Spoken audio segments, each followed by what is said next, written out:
এই অক্টোবর মাস হচ্ছে মা দুর্গাপূজার মাস।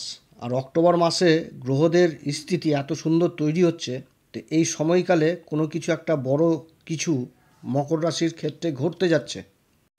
এই মাসে কেমন থাকবে কর্মক্ষেত্রের ইনকাম, ভাগ্য, দাম্পত্য জীবন, কীরকম থাকবে প্রেম ভালোবাসার জায়গা, এ সমস্ত কিছু আজকে বিশদভাবে আলোচনা করব। কোন দিক থেকে সাবধানে থাকতে হবে মকর রাশিকে সেগুলোও তুলে ধরব আলোচনার মাধ্যমে। এই গোচরের ফলাফল চন্দ্ররাশি অনুসারেই দেখবেন। তবে ভিডিওটি এগিয়ে নিয়ে যাওয়ার পূর্বে সমস্ত দর্শক বন্ধুদের আমাদের এই অ্যাস্ট্রো এসএম বাংলা চ্যানেলের মাধ্যমে নমস্কার জানাই, এবং সমস্ত নতুন দর্শক যারা বহুদিন ধরে আমাদের এই প্রোগ্রাম দেখছেন এখনও পর্যন্ত সাবস্ক্রাইব করেননি তাদের কাছে বিশেষ অনুরোধ করব চ্যানেলটিকে সাবস্ক্রাইব করার জন্য। গ্রহের গোচর সম্পূর্ণভাবে নির্ভর করে জন্মকুষ্ঠির গ্রহের দশা এবং গ্রহের অবস্থানের উপর।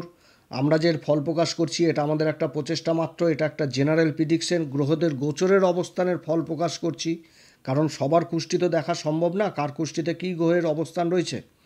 তবে যে গোচরের ফল প্রকাশ করছি তাতে মকর রাশি কিছু না কিছু এইখান থেকে আইডিয়া জিনিসটা করতে পারবে। আমাদের জীবন সুখ দুঃখ নিয়ে ভরা, একদিকে সুখ তো অপরদিকে দুঃখও থাকে, সেরকম যেরকম অন্ধকারও থাকে সেরকম আবার সকালও হয়। তো সব কিছু ক্ষেত্রেই যে ভালো হবে সেটাও না, এর মধ্যে কোন দিক থেকে সাবধানে থাকতে হবে মকর রাশিকে সেই সমস্ত কিছু বিস্তারিতভাবে আলোচনা করব। মকর রাশির ক্ষেত্রে কর্মের ঘরের অধিপতি শুক্রদেব 13 তারিখ পর্যন্ত কর্মের ঘরেই অবস্থান করছে, এবং 10 তারিখে বুধ আবার এই ঘরে অবস্থান করবে। বুধ হচ্ছে কি ভাগ্যের ঘরের অধিপতি, কর্মের ঘরে অবস্থান করবে, এবং এই কর্মের ঘরে লক্ষ্মীনারায়ণ যোগ তৈরি হচ্ছে, যেটা যথেষ্ট ভালো হতে যাচ্ছে মকর রাশির ক্ষেত্রে। 17ই অক্টোবরের মধ্যে কর্মক্ষেত্রে করা পরিকল্পনা যথেষ্ট সাকসেস হবে, অর্থাৎ আপনি আপনার পরিকল্পনাকে সাকসেস করতে পারবেন 17ই অক্টোবরের মধ্যে। যারা নতুন ব্যবসা বাণিজ্য করছেন বা নতুন কর্ম করছেন সেক্ষেত্রে 17ই অক্টোবরের আগে যথেষ্ট সফলতা রয়েছে মকর রাশির। কর্মক্ষেত্রে যাদের প্রমোশন বেতন বৃদ্ধি অনেক দিন ধরে আটকে ছিল সেটা 17ই অক্টোবরের হওয়ার আগে হওয়ার প্রবল সম্ভাবনা থাকছে। 13ই অক্টোবর শুক্র রাশি পরিবর্তন করে প্রবেশ করবে বৃষ রাশিতে, যেটা হচ্ছে বৃশ্চিক রাশিতে, যেটা হচ্ছে মকর রাশির ক্ষেত্রে লাভের ঘর, অর্থাৎ কর্মের ঘরের অধিপতি লাভের ঘরে অবস্থান করবে। এবং 17ই অক্টোবর সূর্য আবার রাশি পরিবর্তন করে প্রবেশ করবে তুলা রাশিতে, এবং এইখানে বুধের সাথে বুধাদিত্য যোগ তৈরি হচ্ছে, তবে সূর্য কিন্তু নীচ অবস্থায় চলে আসবে। এই সময়কালটুকু মকর রাশিকে কিছু ক্ষেত্রে সাবধানে চলতে হবে। যেরকম হচ্ছে প্রশাসনিক দিক থেকে কোনো রকম ঝুট ঝামেলায় প্রবেশ করা যাবে না। রাজনীতির সাথে যারা যুক্ত রয়েছেন তারা বিশেষ করে সাবধানে থাকবেন, মান সম্মান একটু চাপের মধ্যে থাকবে।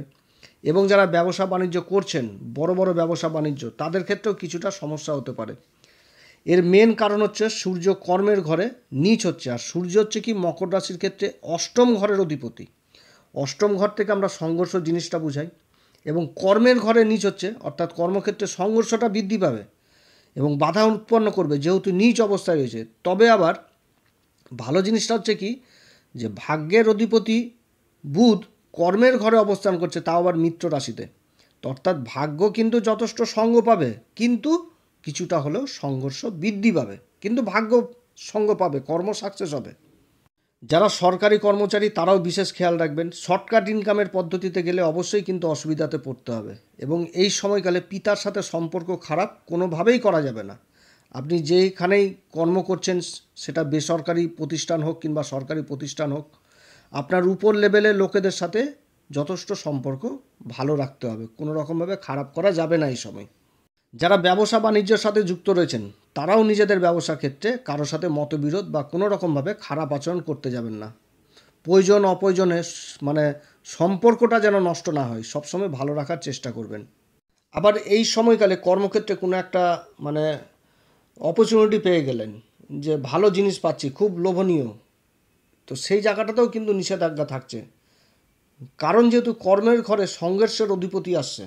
এই সূর্য যতক্ষণ সরে যাচ্ছে না ততক্ষণ পর্যন্ত কিছুটা হলে ডিস্টার্ব হবে এই একটা মাস। তার মধ্যে আবার শুক্রেরও অবস্থান ভালো রয়েছে, লাভ আসবে, কিন্তু সংঘর্ষ জিনিসটা থাকবে, বাধা টাধা এগুলো কিন্তু যথেষ্ট উৎপন্ন হবে সূর্যের জন্য।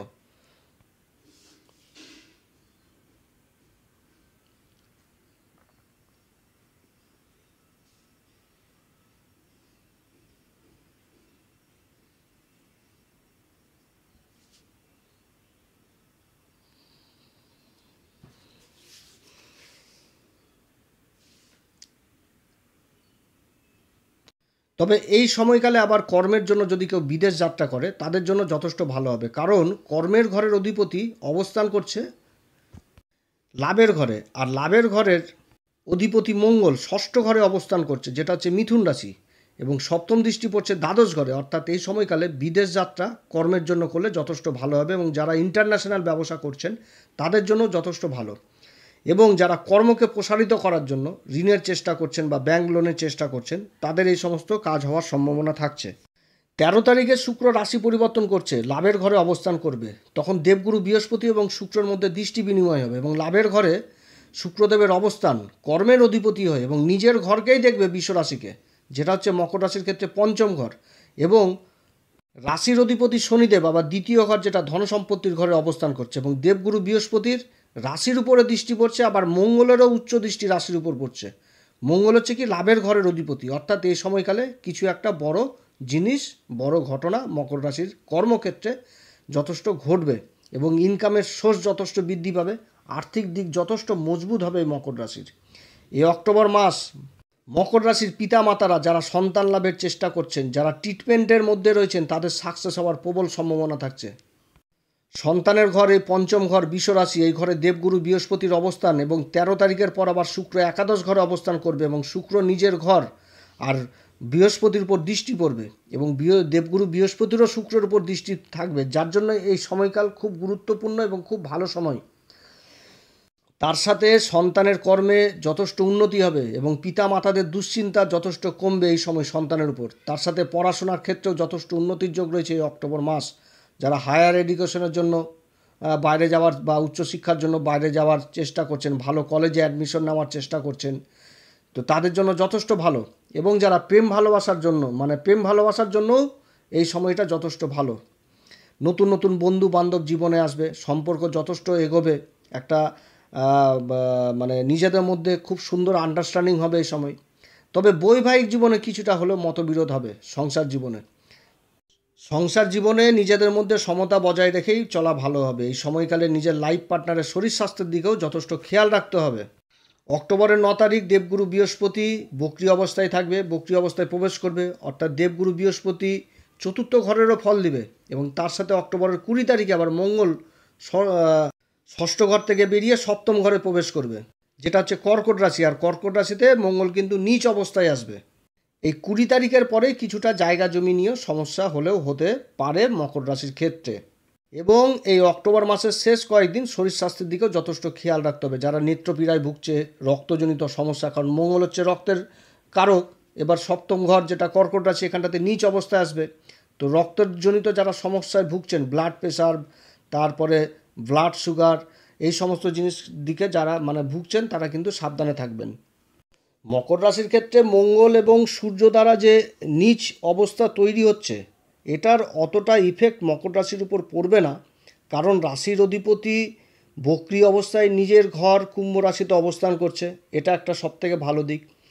তারপরে দেবগুরু বৃহস্পতির দৃষ্টি রাশির উপর থাকছে, এবং দেবগুরুর পঞ্চম দৃষ্টি ভাগ্যের ঘরে থাকছে কেতুর উপর, কেতু যথেষ্ট তাহলে শুভ হচ্ছে, এবং কেতুর দৃষ্টি আবার রাশির উপরে থাকছে এই মকর রাশির উপর, এবং তার সাথে ভাগ্যের ঘরের অধিপতি বুধ কর্মের ঘরে অবস্থান করছে, এটা যথেষ্ট খুব ভালো অবস্থান, এবং কর্মের ঘরের অধিপতি শুক্র লাভের ঘরে অবস্থান করছে, এটাও যথেষ্ট খুব ভালো সময় মকর রাশির ক্ষেত্রে। অতএব অতটা চিন্তা না করাই ভালো। কর্মক্ষেত্রে যথেষ্ট সাকসেস থাকবে, কিছুটা হলেও সংঘর্ষ থাকবে, তবে সংঘর্ষ তো সব জিনিসের মধ্যেই থাকে, এবং মকর রাশির 7.5 শেষ চরণ চলছে, আর গ্রহদের যে অবস্থান তৈরি হচ্ছে এটা যথেষ্ট ভালো অবস্থান।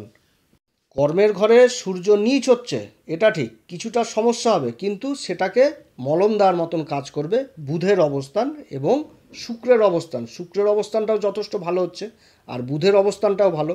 তার সাথে আবার ওই রাহু যে জায়গায় অবস্থান করছে সেটাও কিন্তু যথেষ্ট ভালো। কমিউনিকেশনের ঘরে রাহুর অবস্থান যোগাযোগ ক্ষেত্রটা যথেষ্ট নিয়ে আসবে, তবে সাংসারিক জীবনটাতে কিছুটা হলেও অশান্তির পরিবেশ তৈরি হবে 20 তারিখের পর, কারণ রাহুরও কিন্তু দৃষ্টি থাকছে সংসারের ঘরে। সংসারের ঘরটা কি চতুর্থ ঘর কর্কট রাশি, এবার কর্কট রাশিতে 20 তারিখের পর আবার মঙ্গলও অবস্থান করছে, তো নীচ হচ্ছে। এবার তার মধ্যে আবার কিছু ব্যাপার আছে, যেরকম হচ্ছে চন্দ্র তো সোয়া 2 দিনে রাশি পরিবর্তন হয়ে যাচ্ছে, 30 দিনের মধ্যে কমপ্লিট করছে। এবার চন্দ্রও তো তার মধ্যে 4টি ঘর, কেন্দ্রের 4টি ঘরে অবস্থান করবে, তখন কিন্তু আবার এই মঙ্গলের নীচভঙ্গ হবে। এবং চন্দ্র আবার বৃষ রাশিতে উচ্চ হয়ে যায়, পঞ্চম ঘরে যে যখন আবার অবস্থান করবে তখন আবার এই মঙ্গলের নীচভঙ্গ হবে। তো অনেক ক্ষেত্রে কিন্তু রিলিফ পাবে এবং ভালো জিনিসই হবে। আশা করছি মকর রাশির খুব ভালো জিনিসই ঘটতে যাচ্ছে। মকর রাশি এই সময় কোন উপাচার করবে? মকর রাশির একটাই উপাচার, সেটা হচ্ছে হনুমান চল্লিশা পাঠ করবেন এবং হনুমান চল্লিশা, বজ্রংবাণ এগুলো পাঠ করবেন। এগুলো পাঠ করার আগে শ্রীরাম সীতার প্রণাম মন্ত্র অবশ্যই করবেন। তার সাথে সূর্যদেবকে আপনারা প্রত্যেক দিন অর্ঘ্য দিবেন। সূর্যদেবকে কিন্তু অর্ঘ্য দেওয়ার কথা আমি কেন বলি প্রত্যেকটি ভিডিওতে মকর রাশির, যেহেতু সূর্য হচ্ছে অষ্টমপতি, সূর্য অষ্টমপতি যেখানে যেখানে অবস্থান করবে কিছু না কিছু সমস্যা তৈরি করবে, কারক না তো। মকর রাশির ক্ষেত্রে সূর্য কিন্তু কারক না, যার জন্য সূর্যকে শান্ত করতে হলে উপাচার করতে হবে। যার জন্য আমি প্রত্যেকটি মকর রাশির ভিডিওতে বলি সূর্যকে অবশ্যই উপাচার দিবেন, উপাচার করবেন, প্রত্যেক দিন সূর্য মন্ত্র জপ করবেন। প্রয়োজন পড়লে বাড়িতে সূর্য যন্ত্র স্থাপন করবেন ব্রাহ্মণ দ্বারা, দিয়ে সেই সূর্য যন্ত্রে প্রত্যেক দিন অর্ঘ্য দিবেন। তাতে কিন্তু যথেষ্ট ভালো হয়, সূর্য কিন্তু যথেষ্ট ভালো ফল দিবে। আর হনুমান চল্লিশা আর বজ্রংবাণ রেগুলার পাঠ করবেন এবং হনুমান চল্লিশা বজ্রংবাণ পাঠ করার আগে শ্রীরাম সীতার প্রণাম মন্ত্র করবেন। তার সাথে শুক্রবার এবং বুধবার করে মা ভগবতী মাকে লাল পুষ্প অর্পণ করবেন। এবার এগুলো কথা বলি, আমার সত্যি কথা বলতে কি যে মকর রাশির সম্পর্কে যখন কোনো গ্রহের অবস্থান ভালো দেখি না, আমার তখন খুব ভালো লাগে যে কিছু একটা বলি মকর রাশির সম্বন্ধে। কারণ এই রাশিটি বহুদিন সমস্যার মধ্যে পড়ে রয়েছে এবং এই রাশিটিকে আমি খুব কাছ থেকে দেখেছি। তো যাই হোক, বলতে ভালো লাগে যখন ভালো গ্রহদের অবস্থান হয়। তার মধ্যে আবার কিছু কিছু ভাইরা লিখে পাঠায় কিছুই হয় না, কিছুই হচ্ছে না। দেখেন, সমস্যা যখন হয় তখন ভালো জ্যোতিষীর পরামর্শ নেন, যে আপনাকে সঠিক রাস্তাটা দেখাতে পারবে। পাথর পরে নিলাম হয়ে গেল সেটাও না, কিন্তু উপাচার করতে হবে। আপনি কোনো বাজে কাজ করলেন, আপনাকে পাথর পরিয়ে দিলাম, পাথর দিয়ে যে আপনার সম্পূর্ণ হয়ে গেল, কর্ম জিনিসটাকে কাটানো যায় না। খারাপ কর্মকে কাটাতে গেলে উপাচার করতে হবে। যত উপাচার করবেন মকর রাশি তত ভালো থাকবে। এবং এমন কিছু কিছু উপাচার আছে যেগুলো করলে সময় ভালো আসতে বাধ্য, কিন্তু করতে হবে ধৈর্য সহকারে, ঈশ্বরের উপর আস্থা রেখেই। অতএব প্রিয় দর্শক বন্ধুরা, আজকে অনেক কথা আলোচনা করলাম মকর রাশি সম্পর্কে। এই শারদীয়ার মাস শুরু হচ্ছে, ঈশ্বর যেন আপনাদের সমস্ত মনের ইচ্ছা পূরণ করে, আমি এটাই ভগবানের কাছে এটাই প্রার্থনা করি। আপনারা খুব অনেক কষ্ট পেয়েছেন এই 7.5 মধ্যে, ঈশ্বর যেন আপনাদের সবার মঙ্গল করে, ভগবান এটাই আমি প্রার্থনা করি। এরপরে আবার এক নতুন পর্ব নিয়ে আসবো। আপনারা সবাই ভালো থাকেন। নমস্কার, ধন্যবাদ।